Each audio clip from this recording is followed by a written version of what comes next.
Thank you for joining us for another episode of USATF Journey Gold Zone podcast. I'm your host, Erik Kynard, joined by the Sharrieffa Barksdale of our alumni relations here at USATF. And this week we have another special episode in honor of Black History Month. We have the 1968 Mexico City Olympic Games gold medalist in the 200 meters, Dr. Tommie Smith.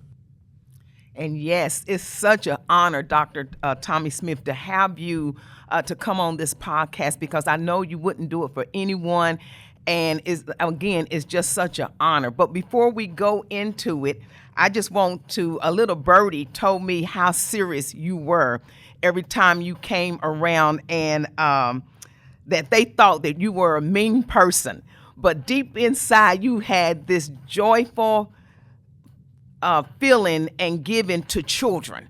And that's a little thing that I would like the world to know, because the world may not know that you are such a giver and that you love the youth, and that you started the Tommie Smith Classic with 100 and Black men that came to the Classic, and because of COVID, it kind of ended. So can you touch on just how gratifying that was to start a Tommie Smith Classic for the children in D.C.? And yes, Lacey O'Neal told me this. Yes, indeed. Yes, indeed. Always, all of my educational background, Sharrieffa and Erik, has been pointed toward the youth. And I still do that with the Tommie Smith Youth Initiative. Now we have sometime over 1,000 kids at our track meets. You know, we have track meets in different cities, San Francisco and other parts of the Bay Area, University of California, Berkeley, Washington, D.C., and you all know the rest of that history of where you all are. And that's what I do. I started out teaching kids in my professional career as a elementary grade school instructor. From that, junior high school, 4-year college, and that's what I do. Educational background is for the youth, and the history for the youth, especially nowadays where our youth needs to know our history, because the platform as we stand on now is needs some rebuilding, needs some nails in the joints. That's right. That's And right. that's what I do. Moving through the educational paraphernalia, where the youth needs to hear, not just see, but they need to hear. And us older folks, our responsibility is to give that knowledge freely, so they can take it or leave it. And I think taking it at this date time is mightily important for our future. And so I can talk quite a bit about our youth, because I love our youth, and God loves us all. So I'm just an implement to continue my work. Yes, Yes. sir. And we appreciate that work that you continue. Now, you set 7 individual world records in your time on the track, coached by legendary coach Bud Winter.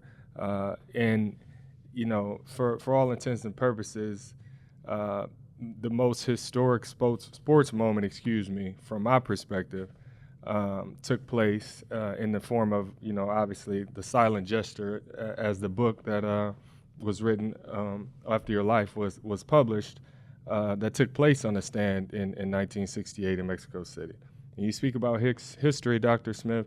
1968 was quite a historical year, obviously, in the segment of civil rights for African Americans in the United States.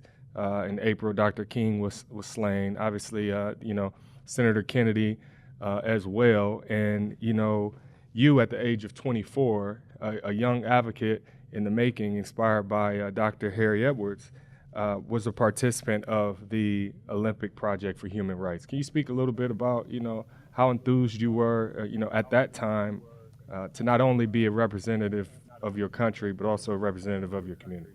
The Olympic Project for Human Rights was one of the first, in fact, I can say the first social platform I stepped out upon to make use of that need of representation in the country that needs Black strength, Black power, Black unity, which now we won't talk about right now, but back in the day, in terms of the knowledge and the know-how to get on a platform, a non-violent platform, to do whatever you can, use whatever implements one had to make his or her notice be shown.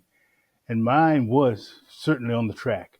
I ran a few world records on the track, Sharrieffa, I ran that quarter. Yes. I know the pain, the last 150 meters, Yes. going to the finish line, and also the 200 meters, holding the both world records in both of those in 1968 at the same time. But the work to get to those world records, that's where my fright was, being a double major in college and going to those classes. A lot of them were night classes, especially after the games, because I was afraid to go to school during the day because of so many threats. That was my passion. And I know we talked a little bit, Sharrieffa, about my being quiet. Some people thought I was a mean guy.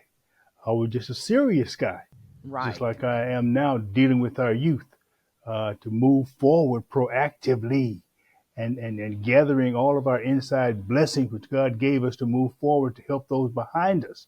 You know, we should not only be concerned with ourselves, but those who are following us, and think to those who were afraid are in front of us, You're absolutely like right. Dr. Martin Luther King and a plethora of others.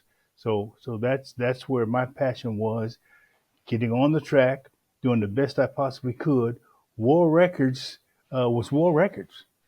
I went out and did my thing on the track using the techniques that I worked on in practice, down to the finite art of speed, the unity of the speed the humans can become a big part of.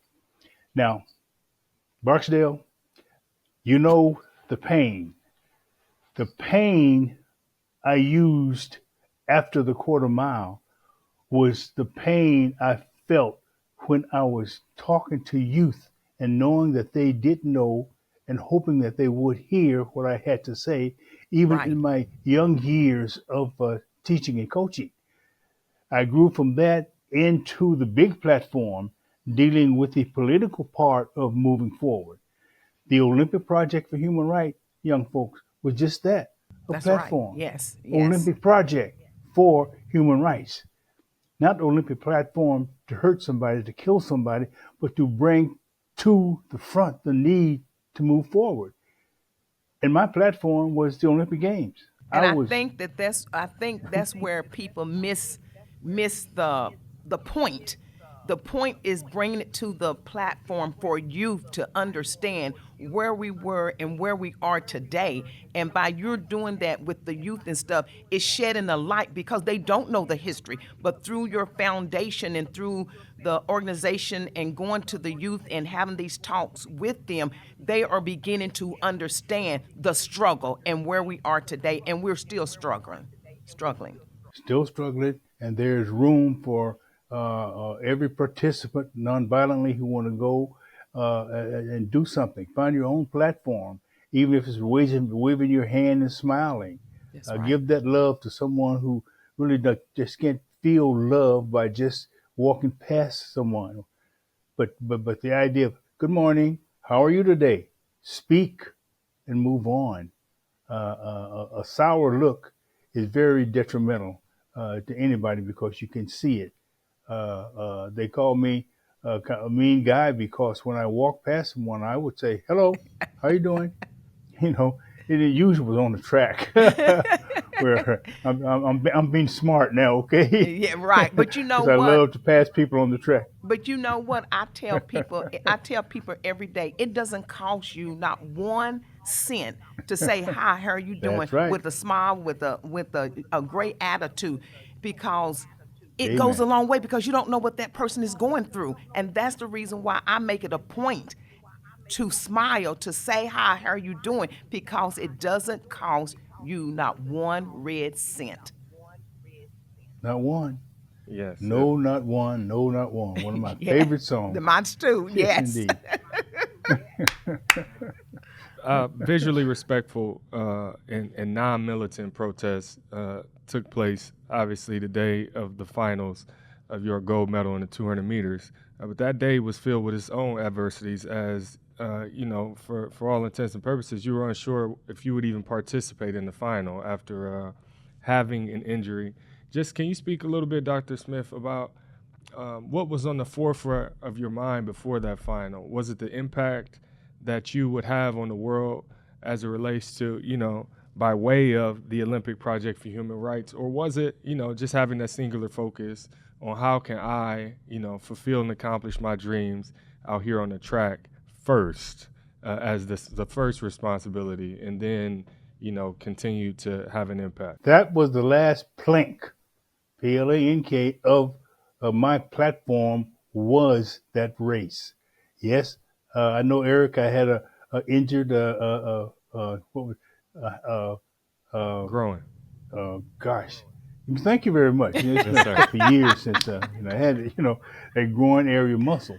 And even in that race, I had no idea, because as anyone who run that fast in the 200 meters, especially the 100 meters, the muscle has to be coordinated. You can't be thinking about, fishing on Lake Erie and running at the 100 or 200, 400 meters. That's right. It has to be playing fully to the body, mind and body in coordination to make these muscles work. So that was the first thing on my mind. I already had the blessings to get there. This is the semis. This is just before that last plank of platform was to be laid, where I can get off the victory stand and go do another work. Because I didn't know that I would be really literally kicked off the American team after the victory stand. Yeah. Okay? I didn't think what I did on the victory stand would be as soulfully heard by not saying a word than anything else. Silver and gold have I none, but such as I have give I thee. That's all I had. That's right. Was that speed. And to do something with it is that blessing of continuation. I had to win. Listen, young folks, I had to win that race to move forward. I couldn't take fourth place and do what I did. I had to win that race, and I was blessed to do that with a pull groin muscle. And I knew I was in trouble as soon as I hit the tape. That groin muscle is a control muscle. You have to control that muscle with the mind. You can't go out and do something stupid and erratically move that muscle to a place where it's not supposed to be. It's supposed to be where it was. Well, Tommie, when I crossed the finish line where I pulled the muscle, I didn't pull the muscle in the race. I pulled the muscle after I hit the finish because I lost focus. Can you take us through that race? Just when you got on that line, and you've already said that in your mind that you couldn't take no fourth place because you was focused on what it was that you was out there to do. But when you got on that starting line, set, and that gun goes off, what literally went through your mind, if you can remember what went through your mind when that gun actually went off and that you knew that you had to make a statement at that particular time? Of course, that race was the termination of all the work, and a lot of work. Anybody who trained finitely in a race like that know that you have to be focused.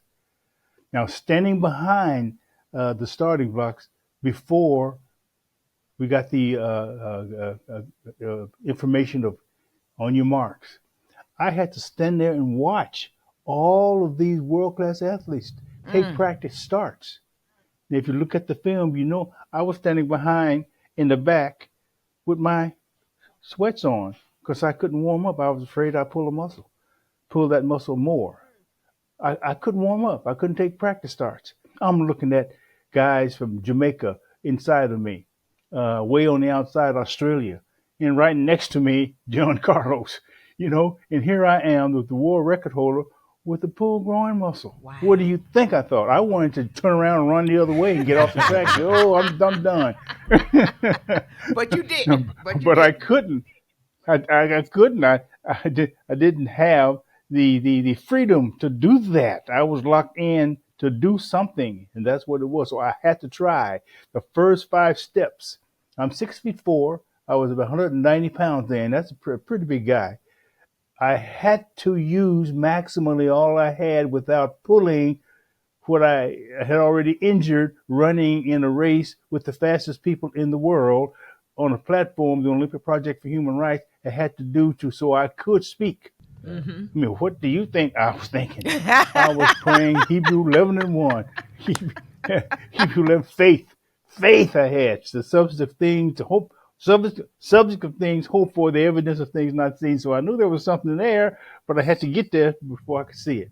Wow. You see, the Mexico City Olympic game was a bit more for Tommie Smith than it was for a lot of the other athletes. That's right. I'm not taking anything away from it, but I did have help with all the other athletes because it was a platform, the Olympic Project for Human Rights, not to hurt anybody, only to bring to the front the need for us to be together so we can get up. Once we left Mexico City, we were individual, go back out into the system and do what we could do educationally, socially, athletically, to in any motion, profoundly, obviously, nonviolent, hopefully, and we were, but there were things in the system that were not, and that's what we were fighting.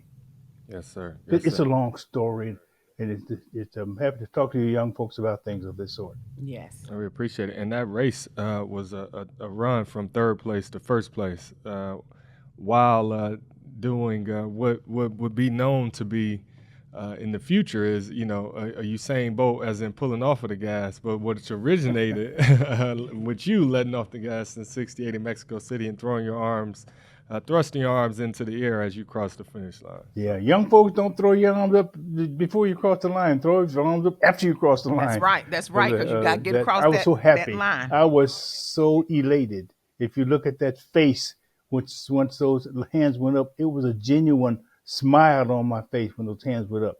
After I crossed the line, they wasn't so happy. But I had finished a job that I was blessed to do, and I've been doing it ever since. And taking that medal stand, Dr. Smith, donning a black scarf, black socks, carrying your shoes, which you quoted as your Sunday socks, and a black glove on your right fist, you then signified the Black Power salute at the playing of the national anthem, and which would be a moment that is now immortalized, as we spoke on it, in sports and advocacy. Looking back at that, because I watched an interview where you gave an interview back then in '69 or '70, and you said that the body could be, a black person's, springboard to success. Could you imagine that your body would springboard you to such success, influence, and ring out, throughout history as, one of the greatest displays of peaceful protests ever? Body was an instrument, still an instrument for people to do good things. Of course, it's used erratically sometimes, and it doesn't turn out too well. But if you have that faith, you have that goodness, because the body is an ordained temple with a lot of ordinations within it if you use them right. Yes, it's hard, it's difficult, but your difficulty could be someone else's happiness, and using yourself on this platform to move forward. Don't be so selfish at times. Spread yourself so people can understand what's on the inside, and that would open you up to even be happy within yourself by helping someone else. Yeah, the fist, the gloves, the bowed head, all of this was in prayer. That's the Lord's Prayer. From Yes. Our Father to Amen was said on that victory stand. I heard the national anthem. I think I'm proud of that national anthem. Black folks went through slavery upholding that song. We built from that song. Don't hate that song because you be hating oneself. Understand that education is not about going out killing, maiming, It is about happiness and growth. That's I want right. every person to understand that you are an instrument of happiness and growth. Shed it on someone else, not take it. God didn't make that. Man made hell. God only knows where you're going before you got there. You know, don't give me the preaching, because I know I run into somebody's Bible that they don't believe that it's there. No, no, It's all there. Yes, but Dr. Tommie Smith, when the '68 Olympics were there, and I was 7 years old, and I remember watching it on a black and white TV, and I just, I was just so elated.